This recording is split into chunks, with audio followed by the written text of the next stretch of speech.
Hello and welcome. Come meet me on your mat for some drills and techniques to help you with any of your arm balancing in your yoga practice.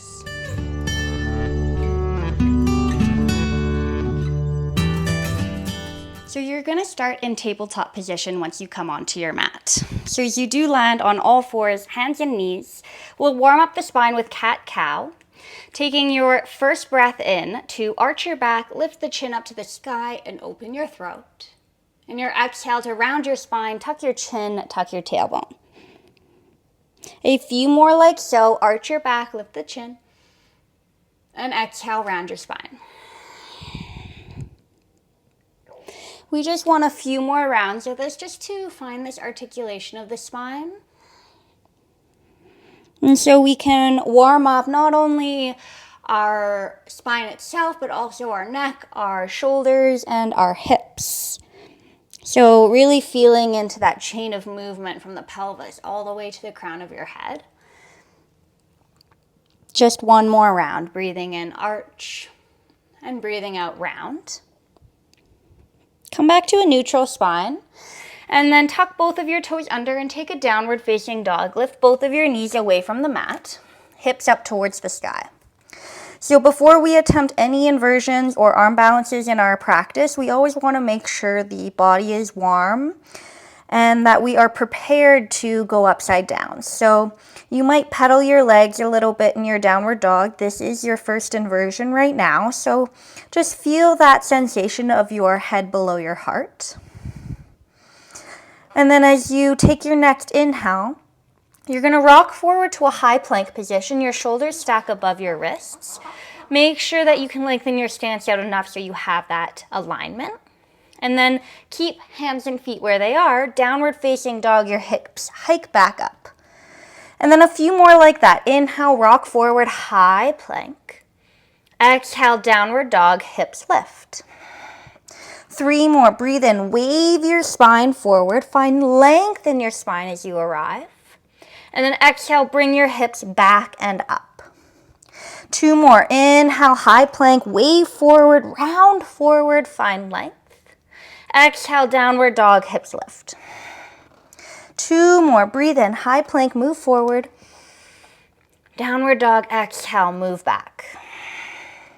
Last one. Come to a high plank and pause right there. Take a moment to draw your belly up and into your spine. And then finding a bit more core strengthening, you can do this from your toes, or you can place your knees down onto the mat for a modified high plank. But you're going to find some shoulder taps. So starting with your right hand to your left shoulder, tap. Left hand to your right shoulder, tap. And then you continue to just switch sides, tapping opposite hand to opposite shoulder. But as you move here, you're trying to keep your spine level, your hips level, and they're not swaying or rocking from side to side as best as you can.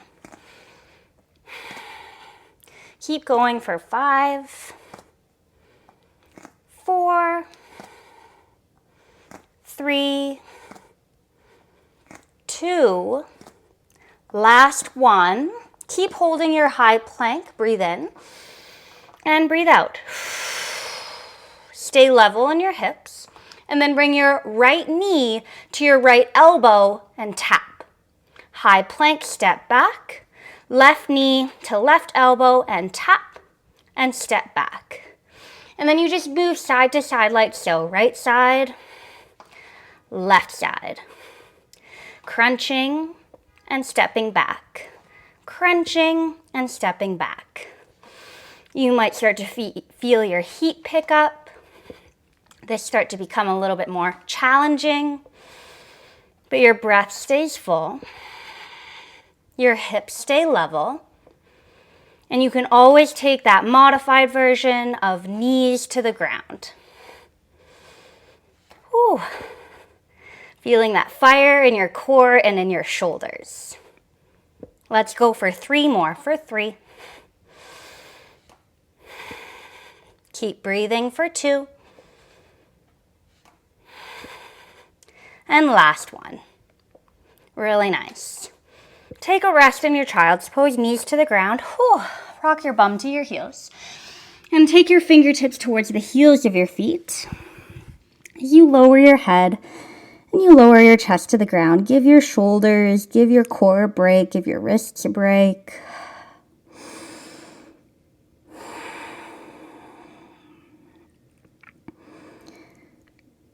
And just finding that awareness and attunement to the sensation. And when you're ready to lift head and shoulders from the mat, you can just sit bum onto heels or find a cross-legged seat.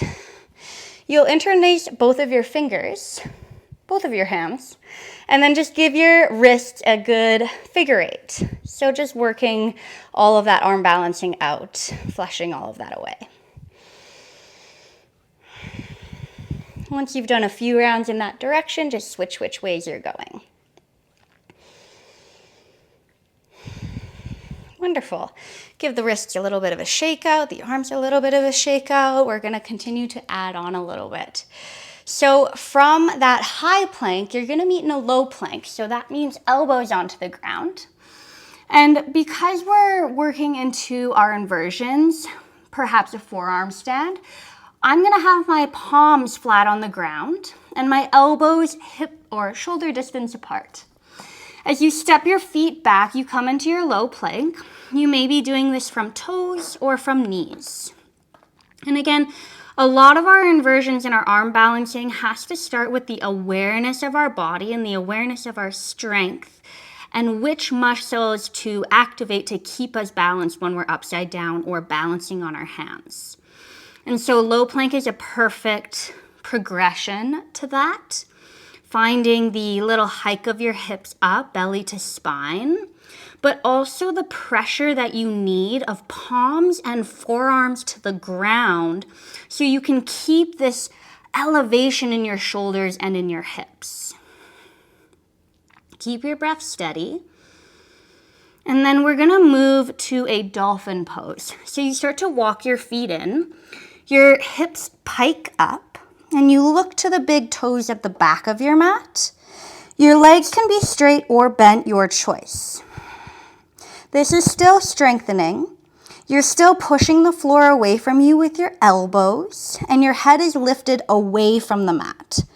And a really good way to know is if you're pushing the floor away enough is if you depress the shoulders and you just hover your crown of the head from the floor, and then you push your shoulders away and you lift your head away from the mat so you can get to know what that feels like. A few more times. Just hover the crown of your head from the floor and then push, push, push away, lift your head from the mat.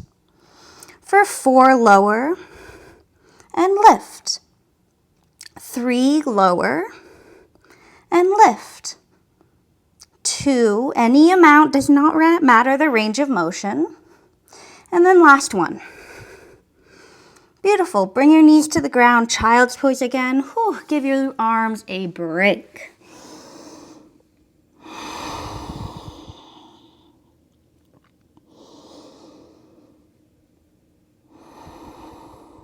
And keeping your breath calm. You'll lift your head and shoulders again, sit your bum onto your heels. Another little wrist stretch, taking your fingertips down to the floor, pushing your palm away from you, and then just pulling the fingertips back towards you. Keeping a nice straight elbow, shoulders down and back.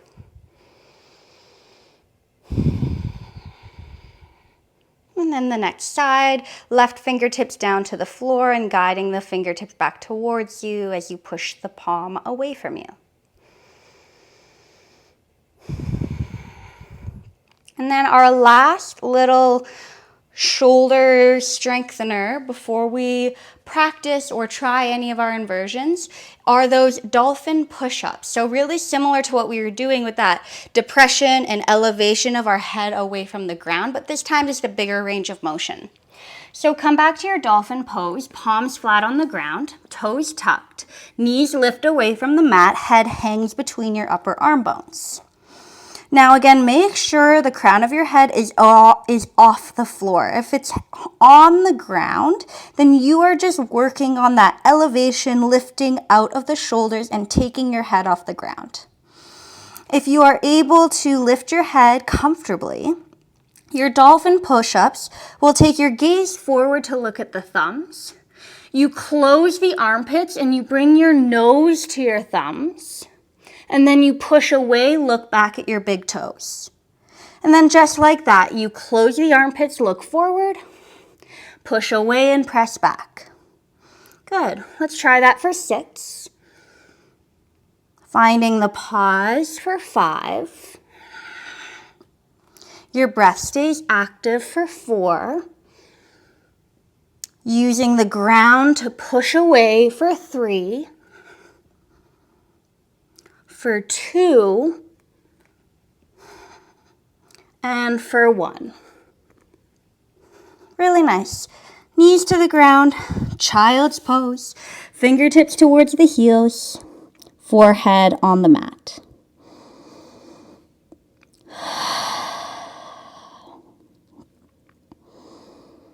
Wonderful. Whenever you're ready to lift head and chest again, you can sit bum onto heels or sit cross-legged. Take a moment to collect your breath again, relax, size out the mouth, and a reminder of your own strength, of your own awareness.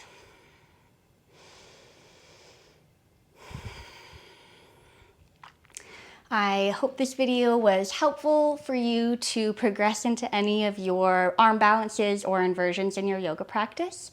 Feel free to check out the other videos on my channel for more specific progressions for crow, forearm stand, and handstand. I hope to see you soon. Thank you so much.